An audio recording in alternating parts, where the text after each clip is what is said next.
তো এসএসসি শিক্ষার্থীরা, তোমাদের আজকে এসএসসি পরীক্ষার রেজাল্ট প্রকাশ হয় 11টায়, এবং তোমাদের এসএসসি ও সমান পরীক্ষার পাশের হার তোমাদের 83.04%, প্রায় তোমাদের গত বছরের তুলনায় প্রায় পাশের হার অনেক বেশি, 3% বেড়েছে। তো দেখো নিউজটা প্রকাশ করে দ্য ডেইলি কম্পাস নিউজ, এবং তোমাদের চলতি বছর এসএসসি ও সমান পরীক্ষার ফল প্রকাশ করা হয়েছে, এবং তোমাদের আজ রোববার 11টার দিকে গণভবনে প্রধানমন্ত্রী শেখ হাসিনার ফলাফল প্রকাশে কার্যক্রম উদ্বোধন করেন। মানে তোমাদের এসএসসি পরীক্ষার ফলাফল প্রকাশে উদ্বোধন করেন তোমাদের প্রধানমন্ত্রী শেখ হাসিনা। এবং এবছর তোমাদের 9টি সাধারণ এবং মাদ্রাসা ও কারিগরি বোর্ডের গড় পাশের হার তোমাদের হচ্ছে 83.04%। মানে তোমাদের গত বছরের তুলনায় এবার পাশের হার অনেক বেশি, বলা যায় যে 3% বেড়েছে। এবং এর আগে সকাল 10টার দিকে বোর্ড চেয়ারম্যানদের নিয়ে প্রধানমন্ত্রীর কাছে ফলের অনুলিপি হস্তান্তর করে শিক্ষামন্ত্রী মহিবুল হাসান চৌধুরী নওফেল। এবং তোমাদের শিক্ষা মন্ত্রণালয় জানিয়েছে, এবং তোমাদের দুপুর 12:30টায় তোমাদের এসএসসি সমান পরীক্ষার ফল নিয়ে প্রেস ব্রেকিং করবেন তোমাদের হচ্ছে শিক্ষামন্ত্রী করেছেন। এবং তবে এর আগেই ফল জানানো হয়েছে তোমাদের।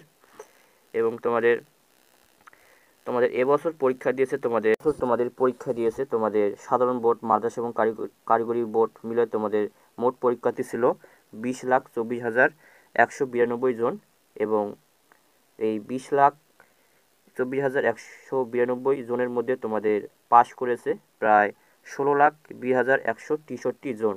প্রায় বলা যায় যে আগের তুলনায় তোমাদের পাশের হার অনেক বেশি গত বছরের তুলনায়। যেহেতু তোমাদের ফুল সিলেবাসে পরীক্ষা হয়েছে, সেক্ষেত্রেও কিন্তু তোমাদের পাশের হার অনেক বেশি গত বছরের তুলনায়। তোমাদের এবার পাশের দিক দিয়ে এগিয়ে রয়েছে যশোর বোর্ডের পাশের হার হচ্ছে তোমাদের 92.32%। এবং তোমাদের সিলেট বোর্ড তোমাদের পাশের হার দিয়ে পিছিয়ে রয়েছে। তোমাদের সিলেট বোর্ডের পাশের হার হচ্ছে 73.35%। সেক্ষেত্রে তোমাদের এবার যশোর বোর্ড পাশের হার দিয়ে অনেক এগিয়ে, এবং তোমাদের সিলেট বোর্ড পিছিয়ে রয়েছে তোমাদের পাশের হারের দিক দিয়ে।